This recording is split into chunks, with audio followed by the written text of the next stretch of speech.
Assalamualaikum warahmatullahi wabarakatuh. Perkenalkan nama saya Fadlan Ridwana Muhammad dengan NRP 15 2022 257.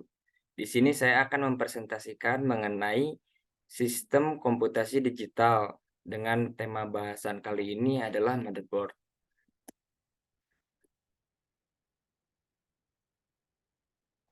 Di sini saya memilih motherboard dengan jenis Asus Prime B450M strip A/CSM Micro ATX AM4. Oke, latar belakang dari motherboard itu sendiri adalah dalam era digital yang semakin maju saat ini, komputer telah menjadi bagian tak terpisahkan dari kehidupan sehari-hari kita. Di balik layar monitor dan antarmuka pengguna yang familiar, terdapat kompleksitas perangkat keras yang memainkan peran sentral dalam arsitektur komputer adalah motherboard. Motherboard juga dikenal sebagai papan sirkuit atau papan induk, adalah tulang punggung. Jadi motherboard ini tuh kurang lebih menjadi tulang punggung dari setiap komputer. Ini adalah platform utama tempat semua komponen perangkat keras terhubung dan berinteraksi satu sama lain. Jadi motherboard itu salah satu tulang punggung dari komputer yang mewadahi untuk interaksi antara komponen-komponen perangkat keras lainnya. Nah, selanjutnya tujuan utama motherboard itu adalah yang pertama, mentransfer data ke semua komponen komputer. Lalu yang kedua, menyediakan tata letak terbaik untuk semua komponen yang ada di komputer. Terus yang ketiga, menghubungkan komponen seperti CPU, RAM, dan video card melalui hub komponen. Yang keempat, menyebarkan daya untuk bagian komputer sesuai dengan kebutuhan setiap bagian. Nah, yang kelima itu menghubungkan berbagai komponen interface komputer langsung atau tidak langsung. Yang keenam itu mengirimkan traffic data untuk semua bagian komputer sesuai kebutuhan per bagian. Terus yang ketujuh itu menjadi pusat komunikasi ke seluruh komponen secara langsung maupun tidak. Nah, selanjutnya ini tuh ada jenis-jenis mengenai motherboard. Nah, yang pertama itu ada jenis yang namanya itu ATX atau Advanced Technology Extended atau disebut ya ATX. Nah, ATX itu adalah motherboard standar yang biasanya memiliki ukuran 12 kali 9,6 inci atau 30,5 kali 24,4 cm. Ini adalah motherboard yang paling umum digunakan dalam komputer desktop dan menyediakan banyak slot ekspansi, port, dan dukungan untuk berbagai jenis prosesor. Nah, jenis yang kedua itu adalah micro ATX atau MATX. Nah, MATX ini varian yang lebih kecil dari ATX dengan ukuran sekitar 9,6 kali 9,6 inci atau 24,4 kali 24,4 cm. Meskipun lebih kecil, motherboard MATX ini tuh biasanya masih memiliki beberapa slot ekspansi dan banyak fitur yang sama dengan motherboard ATX, membuatnya cocok untuk kasus komputer yang lebih kecil.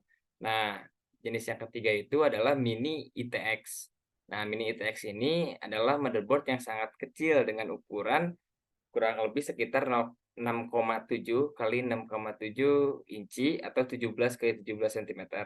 Ini adalah motherboard yang paling kompak dan ideal untuk kasus komputer miniatur atau HTPC, Home Theater PC. Biasanya mini ITX ini memiliki fungsionalitas yang lebih terbatas daripada ATX atau MATX ya, dikarenakan memang ukurannya juga kecil gitu untuk mini ITX ini. Nah, selanjutnya karena saya memilih jenis Asus Prime B450MA, jadi untuk motherboard Asus Prime B450MA itu dia menggunakan soket AM4 yang secara alami mendukung mikroprosesor 64 bit. Nah, motherboard Asus Prime B450M ini juga memiliki 4 slot DIMM atau Dual Inline Memory Module untuk memori RAM DDR4. Nah, motherboard ini mendukung hingga 64 GB RAM. ATX AM4 dapat menginstal 4 modul RAM DDR4 dengan kapasitas masing-masing hingga 16 GB untuk mencapai kapasitas maksimalnya. Jadi untuk motherboard ini tuh dia memiliki 4 soket DIMM dan memori ini tuh RAM-nya itu DDR4. Nah, itu bisa mendukung hingga 16 GB itu untuk satu RAM-nya. Nah, selanjutnya itu spesifikasi utama dari motherboard Asus B4M50A itu tuh yang pertama itu ada form factor micro ATX dikarenakan motherboard Asus B450MA ini tuh dia jenisnya micro ATX. Jadi dia itu memiliki ukuran 9,6 kali 9,6 inci atau di sentimeter kan kayak itu 24,4 cm. Nah, yang kedua itu spesifikasinya adalah soket CPU, soket AM4. Nah, soket ini tuh mendukung prosesor AMD Ryzen generasi pertama, kedua, dan ketiga, serta beberapa EPU AMD. Nah, yang ketiga itu adalah chipsetnya. Nah, chipsetnya di sini tuh dia menggunakan AMD 5450, menyediakan dukungan untuk overclocking USB 3,1 Gen 2 dan PCIe 3.0.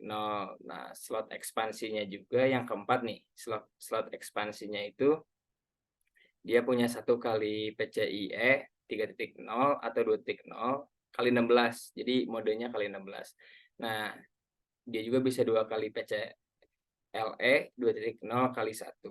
Nah, yang kelima itu memori RAM. Nah, memori RAM ini tuh dia punya 4 kali slot DIMM untuk RAM DDR4, terus dukungan untuk hingga 64 GB RAM DDR4, terus kecepatan RAM juga bisa mencapai hingga 3200 MHz penyimpanannya. Terus yang keenam, penyimpanan. Nah, penyimpanan di sini tuh dia memiliki 4 kali konektor SATA 6 GB per second, dan dia juga mempunyai penyimpanan 2 kali slot M.2 atau 1 dengan dukungan PCIe 3.0 kali 4 dan SATA dengan 1 dukungan PCIe 3.0 kali 4. Nah, spesifikasi selanjutnya itu ada yang namanya konektivitas. Nah, konektivitas ini tuh dia memiliki port HDMI, terus port DVI-D,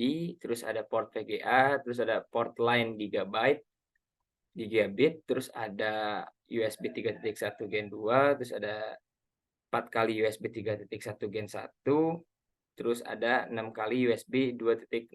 Nah, audio di motherboard ini tuh dia menggunakan Realtek ALC887 8 channel high definition audio codec. Nah, selanjutnya itu ada iShoot 3. Nah, jadi iShoot 3 ini tuh adalah perangkat lunak yang memungkinkan pengguna untuk mengoptimalkan kinerja sistem dan overclocking.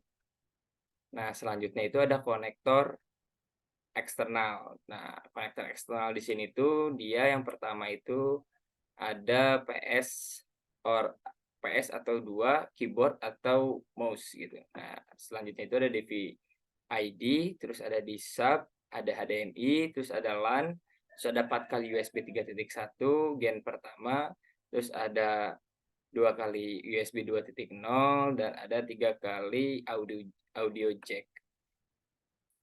Nah, spesifikasi selanjutnya lagi yaitu AuraSync RGB Lightning. Nah, AuraSync RGB Lightning ini tuh adalah dukungan untuk pencahayaan RGB atau red, green, blue yang dapat disesuaikan. Nah, selanjutnya lagi adalah Corporate Stable Model atau CSM. Model ini dirancang untuk pengguna bisnis dan stabilitas jangka panjang, dengan dukungan lebih lama dan stabilitas yang diuji lebih lanjut. Nah, sekian dari presentasi mengenai komputasi digital dengan tema motherboard. Mohon maaf atas kesalahan saya. Wassalamualaikum warahmatullahi wabarakatuh.